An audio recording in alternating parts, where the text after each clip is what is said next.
Good morning.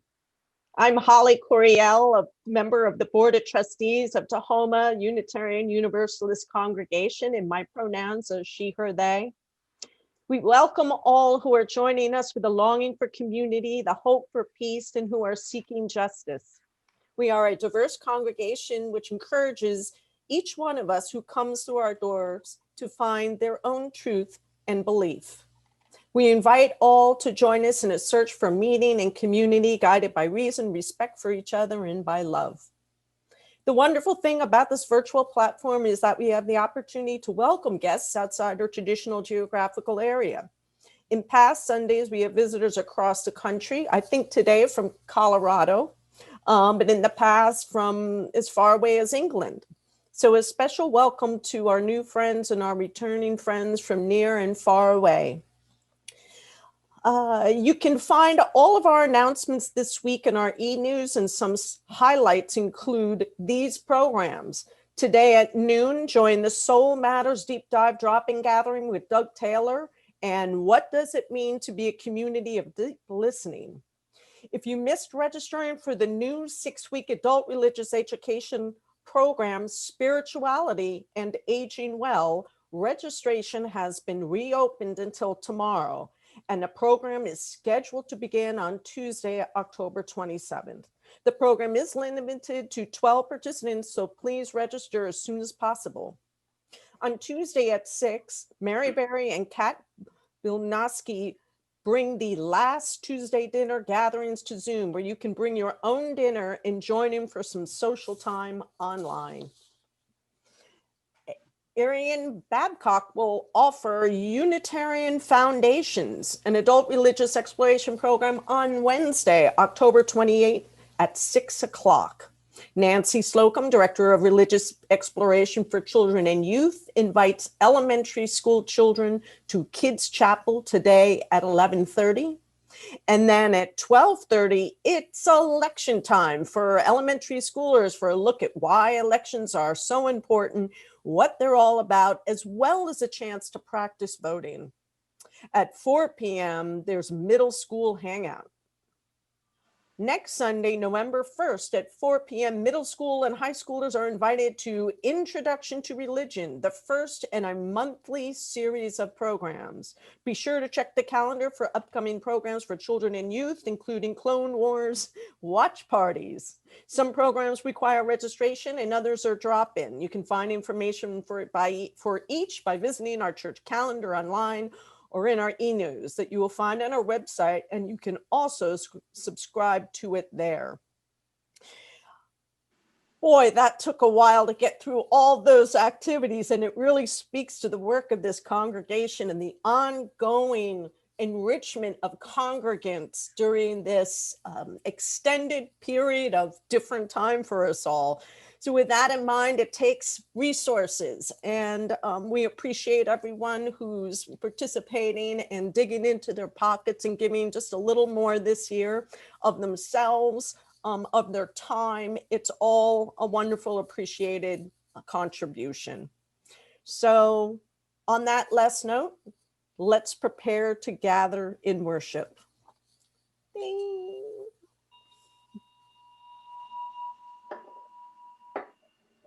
Good morning. Issei Barnwell has a song that tells us we are our grandmother's prayers. We are our grandfather's dreaming. We are the breath of our ancestors. We are the Spirit of God. Bearing all of our ancestors with us, we come together on this day. Let us prepare for a festival of gratitude and give thanks for those whose lives have touched ours. Give thanks for what we have, for where we are, for the friends and relations who hold us in their love always. In the dark of the night, around fires and candlelight, those of ancient days gone by would pause to remember. They would remember the name of their beloveds who are now dead. They would remember the beloveds of their lives. As with them this morning, we gather to to remember. We celebrate all souls, all those who have lived and have died, the beloveds of our lives, and the unnamed who come before us. As their lives were lit by that of the holy, by that of the divine, which burns within each of us, we kindle our chalice today in celebration. Join with me as Nancy lights the chalice with the words written in the chat. We light this chalice in deep respect for the mystery and the holiness of life, in honor and gratitude for those who have gone before, with love and compassion for those who dwell among us, and with hope and faith for the generations to come.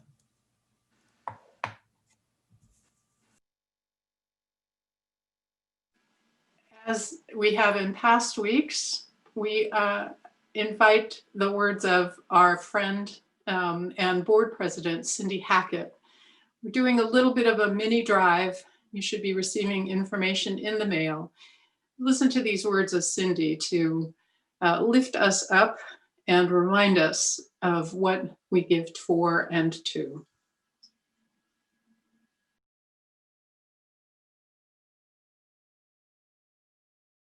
I'm Cindy Hackett, a member of the Tahoma Unitarian Universalist congregation and president of your board of trustees. Once upon a time, we would gather in worship and community together.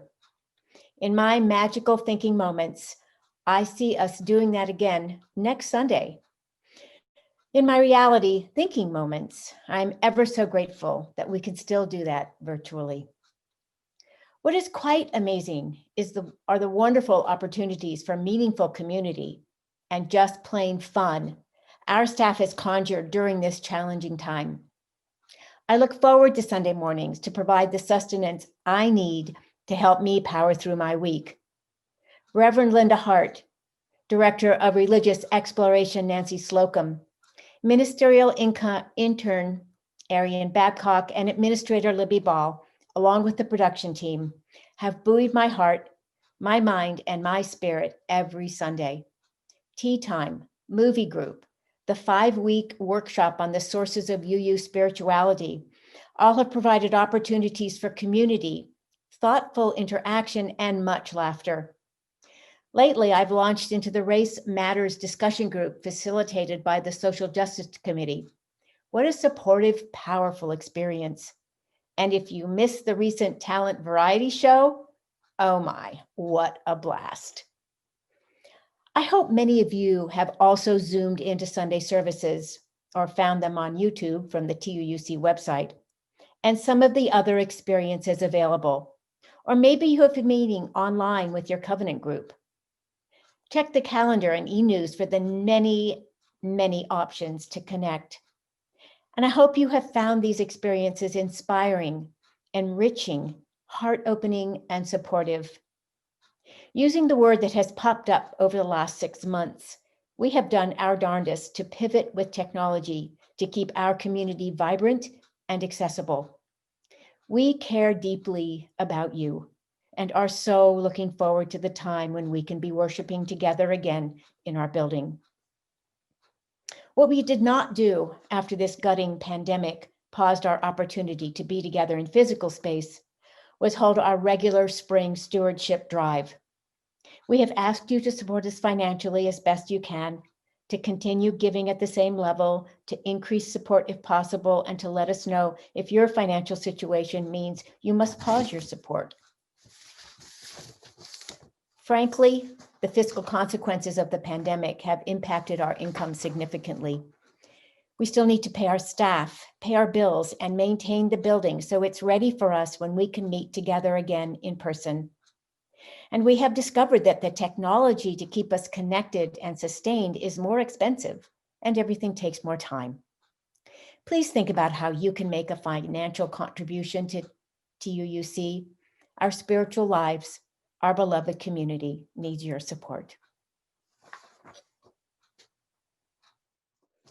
I'd like to invite each of you to open your hearts and your wallets as you are able, please go to our website and to donate to Tahoma Unitarian Universalist, or donate by text on the information there. Please join me in the dedication of the offering that should appear in the chat. There we go. We dedicate ourselves and our offerings to the work of this congregation, weaving a tapestry of love we call community, both within and beyond these walls.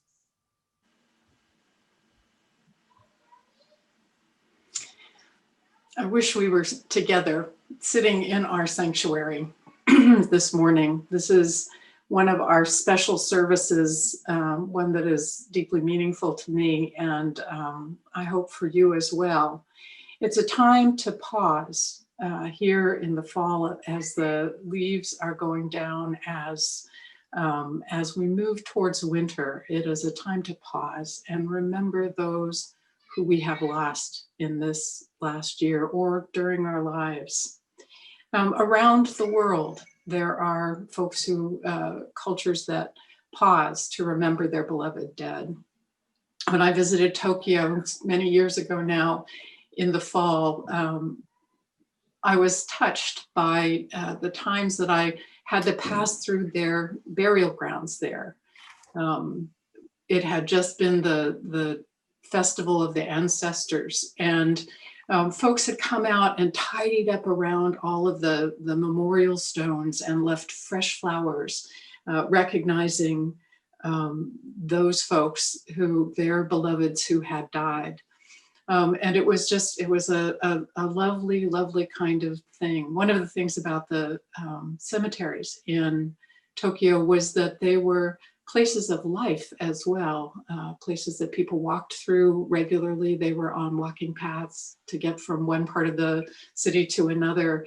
And there were swing sets and climbing toys for children, all in the midst, reminding us of life that goes on even though beloveds have passed away. In Mexico, as many of you I'm sure know, this is a deep tradition as well, the Day of the Dead, where families go to graveyards and have parties at the graves of their beloveds, and celebrate and remember them in so many ways. For us of European descent, there's Samhain, which is a Celtic expression of the same kind of energy, wanting to remember and to even perhaps communicate. The Celtic belief is that there is the veil that holds between we and our beloved dead, and that it becomes very thin at this time of year, that we can perhaps hear a bit of their song, a bit of their voice through that veil.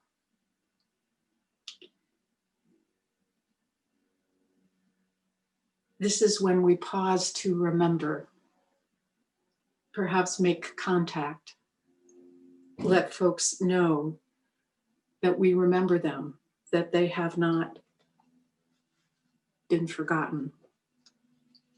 And then there's also the Christian tradition that comes this time of year, the tradition of All Souls, when Christians around the world pause and pray for those who have died. Something about this moment in the year, something about this time that calls us to remember. So we come together today for that purpose. We come together to speak their names, to remember them, and to offer our gratitude and our love.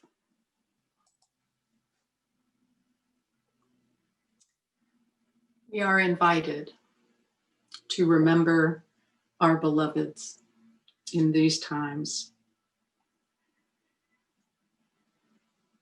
I'm going to share a slideshow made of pictures of the folks that we have loved, pictures that were sent in to me. In a few minutes, we'll also have time to speak the names of those who we've lost aloud. But before that, let's watch this. Take a few moments to watch some of the faces and the names of people that we love.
If we were in person, we would have been spending this time walking around to tables and putting items on them, pictures and candles and all of that.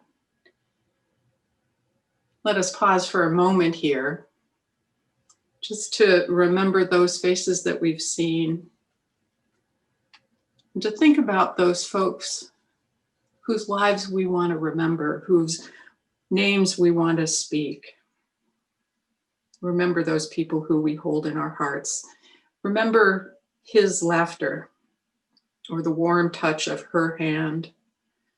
Bring to mind their face when they were sad, eyes diffused with tears.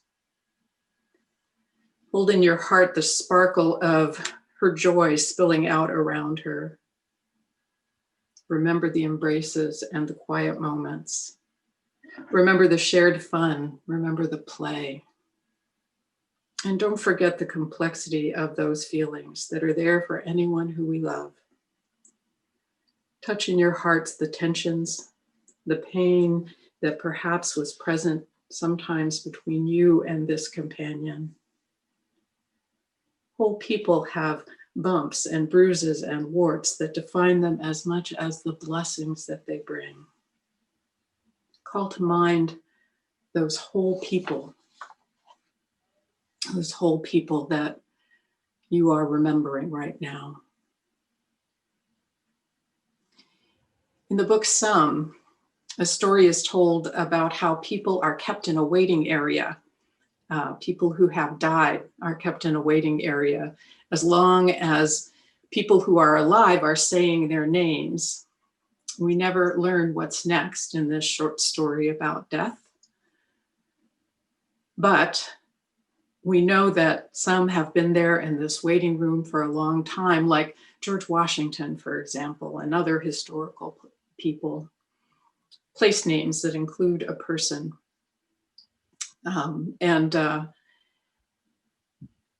So most folks are there for a while, and eventually their names are no longer said and they pass through a door and are gone. We say, though what is remembered lives.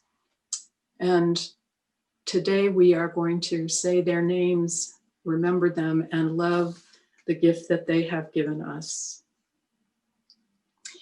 I would invite you now to write names of those that you would like spoken aloud.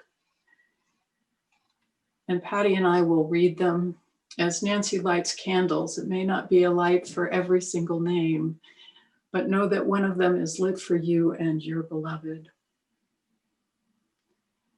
I see already a name has come through. Steve. Vicky, Aunt Elaine. Pat Sibley, Tom and Charles. Philip, Don and Willie. Lloyd Thomas Carhart, Fiona. Jean Horn, Bob Bradford.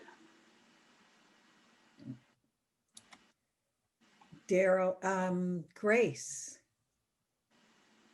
Dane and Papa Jim Dow. Brenda, Robert E. Hayes and Eleanor Hayes. Thelma, Terry.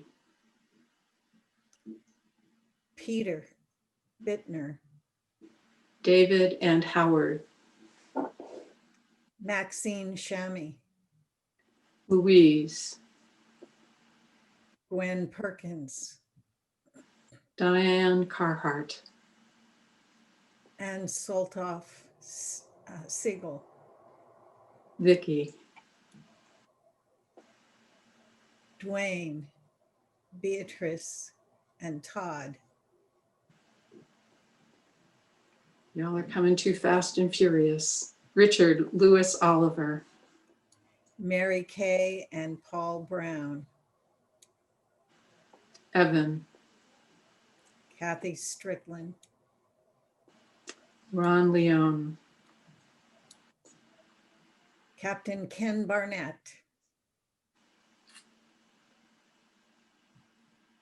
Randy Leone. Mike Howard, Grandma Effie and Aunt Effie.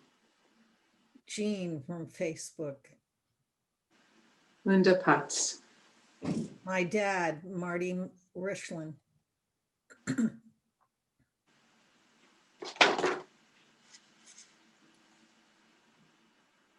Bernadine. Eric V,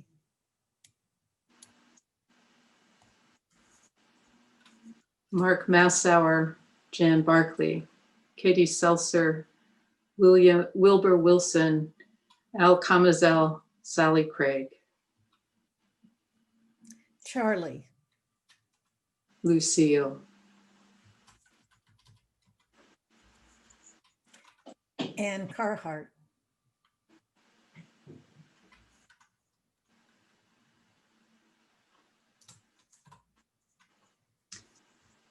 Oh, I'm not sure I'm going to get it. Jean. Skochenko, Thank you. John McPhee, and Penny.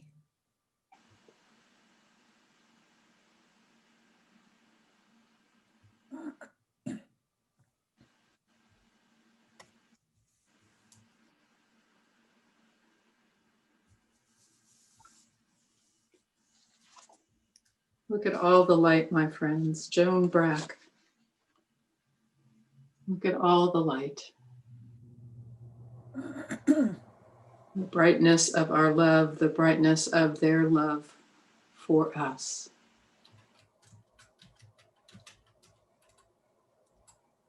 Lawrence and Evelyn Tobin. Maria Olison,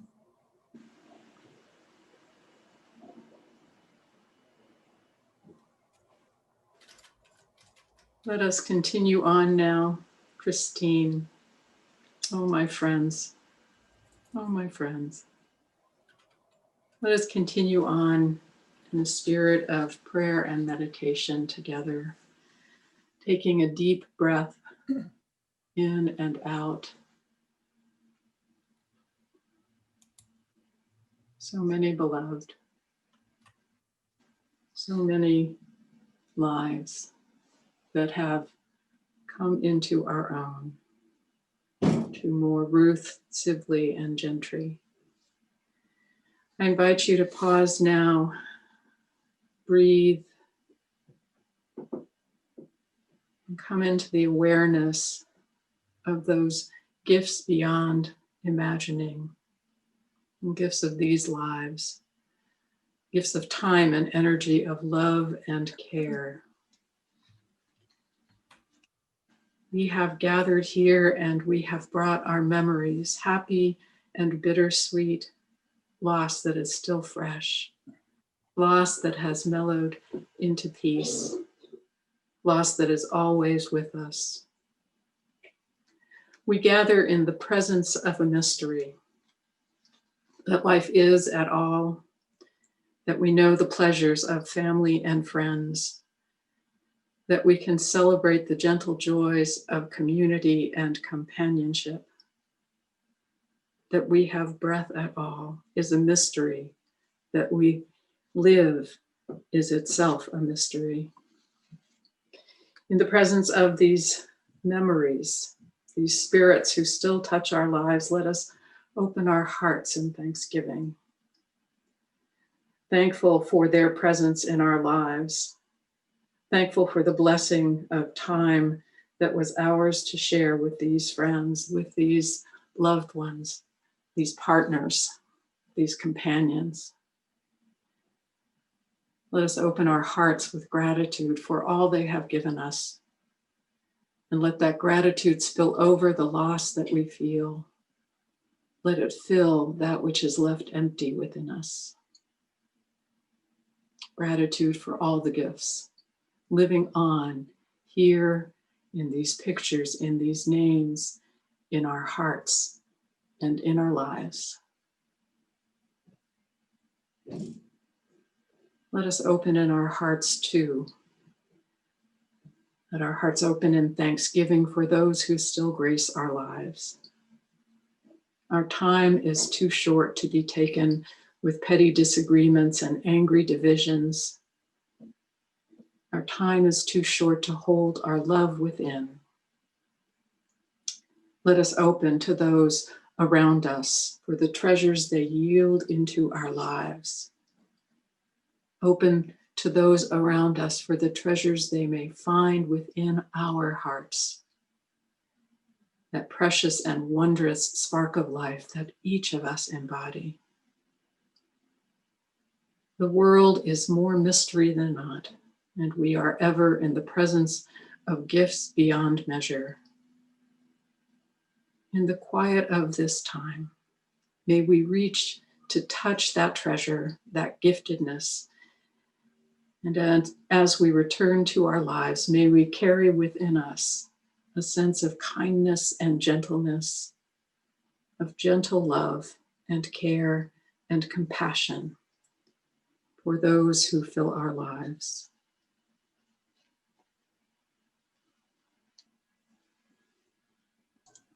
The irony of our humanity. When Linda asked me to share a story for today, I actually made the assumption she meant a COVID story. And then through many conversations as we planned for today, she was like, well, I meant any story, not a COVID story. And I said, oh, it's funny that I assumed that. And now you're ready, because now I'm ready to talk about it. And it's just one of those funny things that is just so charming about how we are as humans. And Chuck's joined us. So many of you know, and this is your content warning, I'm getting ready to talk about COVID in a very serious way. So just brace yourself a little bit. Many of you know this last spring, I worked as a volunteer chaplain with the Tahoma area and Seattle area hospitals. This was long and hard hours, and it took so much of me every day. And I remember like my hands being just exhausted and dry and sort of wore out every day when I ended the day. My back hurt, all the things about your body when you're working really hard. And I followed a path with COVID close to me every single day that I did this work.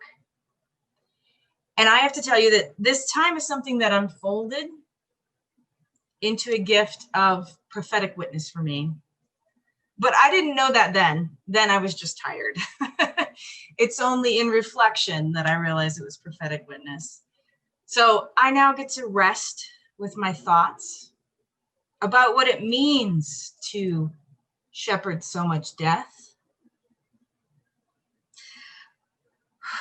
what it means to be the calm face in a room full of chaos, in a space full of people grieving, to be the calm for the families. In reflection, I wonder what the weight of a soul leaving the body really is. Is it that mystic 21 grams? What is the gift or the curse of bearing witness to such events for me, for you, for the world in this time? What is that weight? The odd circumstance that has someone, anyone, facing toward death. Something that makes so many people automatically turn away. We turn away from death. What does looking toward death tell me about my soul? What does it tell you about your souls? The discomfort of a normal body. You look away from what's happening in front of you. That's been our global reality with COVID. That was my personal reality I walked. And I respect those that need to look away. But I discovered that my path is to sometimes hold witness to the cycle of a soul being freed from that which holds us in pain. To be there for someone, to be there for COVID people, to be there for their families, and in this time, this COVID crazy time, to be there for the workers. These workers, these people who battle back death every day, and with the surging numbers lately are doing it again. They have the marks on their bodies. They feel it every day. These people who witness the leaving of a soul most often as a failure. I walked with calm with them too in the spring. Let me say it again. I walked the path with calm with them too this spring. This work is soul to soul and done with the greatest gift that humans have. That's love. It takes a well-rooted faith to bear the moment a soul leaves the body and to send it on its way with love and light. Sometimes without ever having met the person, without even caring who or what that person was, because in that moment, that's what you're there for. You sit in silent calm and you communicate soul to soul. And you say, I am sad. It is time for you to go. And I send you with love. I see the truth of your existence. And I join with you in the freedom that it's okay to let go. I am a witness and I will remember. It's ironically become a grace in my life to do this work. I know that sounds crazy. But that's the truth. I think that's the truth for the world at the moment. We're witnessing this. So I consider that. I consider, what is the light of remembering for us? It's part of this work, my work and our work of living. In this COVID time, it's a strange thing because all of these souls, everyone has passed because of COVID. They're now woven into a blanket that is going to become the world's ancestry. They're going to be remembered as people we lost as part of the pandemic of 2020. And as the wheels of the years roll forward, they're going to be remembered as the collective souls of this time. That's important, that's powerful. And as somebody who has a personal ancestor practice, this is important. And I find comfort in the collective remembrance of these lights. I do. Individual remembrance and collective remembrance. The work I did and the work I will keep doing and that people are doing every day in hospitals and spaces around our globe have a role in honoring the souls of this pandemic by remembering. And as we move forward, we need to cling to truth, and we need to do the work to make the world safer and better. And one more important thing I bring to you as somebody who worked daily near this pandemic. When we are healed again, we need to again live into the world with joy, to feel our world with light, with art, with good food, with hope, with joy, with all the things that we had before that were good and wholesome. We need to dance. We need to sing. Because all of the things that a soul needs to shine bright, we need to nourish in our own souls. Your souls are hurting because we're losing so many. But remember that when we come out of this, you need to renew your soul. Survival is an act of fighting against injustice. Survival is a gift to the world.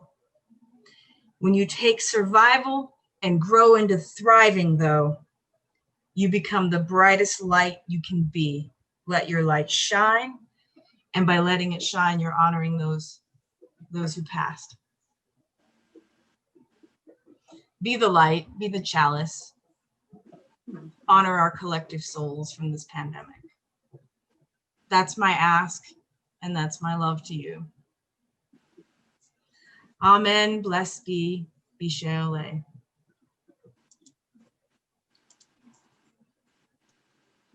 So now let me say that the sweetness of life persists. The sweetness of life persists. If we were together, we would be passing baskets of Hershey's Kisses and dried apricots, that we might all taste something sweet to remind us of the goodness of life, of all of those things that Arian invited us to do, to make art, to sing, to dance, to be joyful, because there is sweetness in our living together. So I invite you at some moment today to find something sweet, be it something of a taste of chocolate, a taste of honey, maybe simply that sweet smell of leaves on the ground as you go for a walk, perhaps the sweetness of the sun resting upon your shoulders, warming them, loosening up all that tension that you're carrying. There is a goodness to our persistence, to our carrying on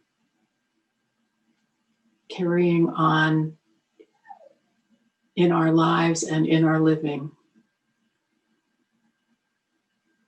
Let us go out of here with grace and love and remembrance. Our closing words from Barbara Peskin. Because of those who came before us, we are. In spite of their failings, we believe. Because of and in spite of the horizons of their vision, we too dream. Let us go remembering to praise, to live in the moment, to love mightily, and to bow to the mystery. So may it be. Amen.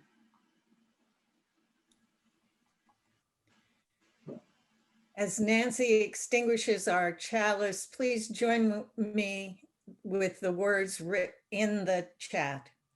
We extinguish this flame, but not the light of truth, the warmth of community, or the fire of commitment. These we carry in our hearts until we are together again.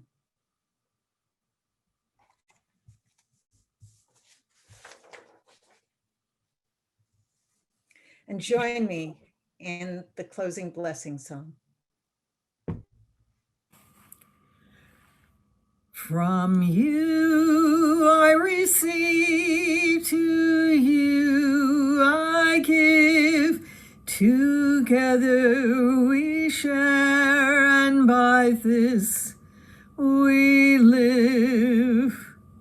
From you I receive, to you I give. Together we share, and by this we live.